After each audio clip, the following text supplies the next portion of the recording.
इस बारे में जानने वाले हैं कि जो लोग प्राइवेट पार्ट होता है उसमें बहुत सारी गलती करते हैं, साफ सफाई ख्याल कैसे रखें, साफ सफाई नहीं रख पाते हैं।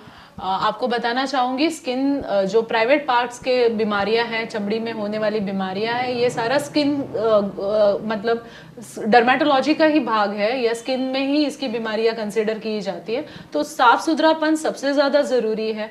तो मार्केट में बहुत सारे वॉशेस आते हैं, हम पहले फीमेल्स के बारे में बात करेंगे। तो मार्केट में बहुत सारे वॉशेस आते हैं जिसको क्लीन करने के लिए यूज़ किया जाता है। तो इन सब की सही में ज़रूरत नहीं होती, क्योंकि हमारे भगवान ने ही हमारे वो अंगों की रचना ऐसी तरीके से की है कि वो नेचुरली क्लीन हो जाते हैं। तो उसके लिए सिर्फ आपको नॉर्मल साबुन और पानी से जो भी नॉन सेंटेड चीज़ें हैं या जो भी नॉन इरिटेटिंग चीज़ें हैं, माइल्ड चीज़ें हैं, उससे उसको धोना है, अच्छे से सुखाना है। सुखाना बहुत ज़्यादा ज़रूरी है। जब भी आप टॉयलेट पेशाब करके आते हैं तो उसके बाद उसको वॉश करना और ड्राई करना, ये दोनों ज़्यादा इम्पॉर्टेंट चीज़ें हैं। आप जिस तरीके के अंडरवेयर्स पहनते हैं, तो मैंने पिछली बार भी बताया था कि अंडरवेयर को धूप में सुखाना सबसे ज़्यादा ज़रूरी है, क्योंकि बीमारियां उससे फैलती है। तो रोज़ धोए हुए कपड़े पहनना, कॉटन के अंडरगारमेंट्स पहनने चाहिए, उसको धूप में सुखाना चाहिए। और डेली बेसिस में अगर आपको डिस्चार्ज की प्रॉब्लम है या गीलापन आ रहा है तो उसको सुखाना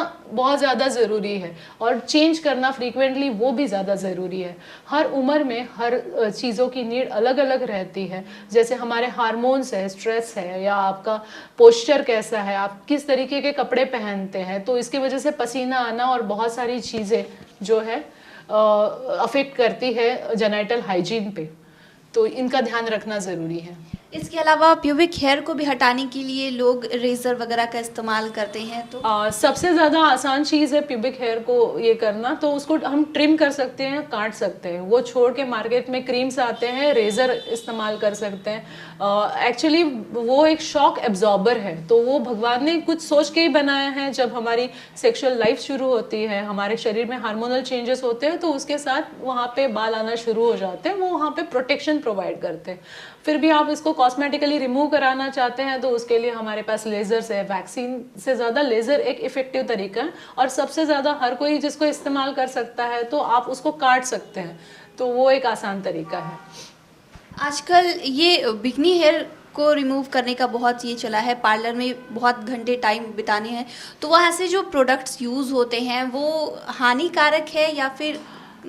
देखिए, कोई भी बाल एक तरीके का पौधा है, उसका जड़ स्किन के अंदर है। अगर आप खींचेंगे तो वहाँ इन्फेक्शन होने के चांसेस बहुत ज़्यादा बढ़ जाते हैं। तो जो चीज़ आपके लिए सही है वही आपने करनी चाहिए।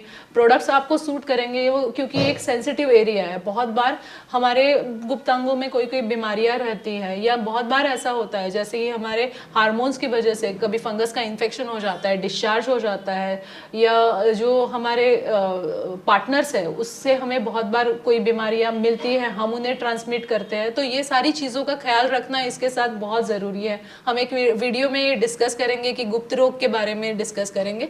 बट ये है कि कभी कभी बहुत एक और समस्या होती है कि खुजली बहुत बार लोगों को आती है। तो खुजली के लिए एक तो साफ़ करने का तरीका बहुत ज़्यादा इंपॉर्टेंट है। हमने अपने बच्चों को, जो स्पेशली जो फीमेल चाइल्ड है, तो आगे से पीछे की तरफ साफ़ करना है, पीछे के आगे नहीं साफ़ करना, क्योंकि जो हमारे जो पॉटी का रास्ता है वहाँ की जो गंदगी है वो आगे आ सकती है। तो इसीलिए आगे से पीछे साफ करना चाहिए, ड्राई करना चाहिए, वो सबसे ज़्यादा ज़रूरी है। ये छोटी छोटी बातें हैं। आप अंडरगारमेंट्स के बारे में हमने डिस्कस किया है, तो ये छोटी छोटी बातों का ख्याल रखना चाहिए। कोई भी चीज़ दिखने में मामूली हो सकती है, जैसे सिंपल खुजली एक इन्फेक्शन का भी लक्षण हो सकती है, कोई बड़ी बीमारी का भी लक्षण हो सकती है। तो अगर हमारे पास गुप्तांगों में कोई तरीके की स्किन चेंजेस हो रहे हैं, या आपको कोई सिम्टम्स है जैसे पेन होना, या इंटरकोर्स के बाद आपको कोई परेशानी लगना, महक आना वहाँ पे, तो इन सब बातों के लिए आपने ज़रूर डॉक्टर का परामर्श लेना चाहिए।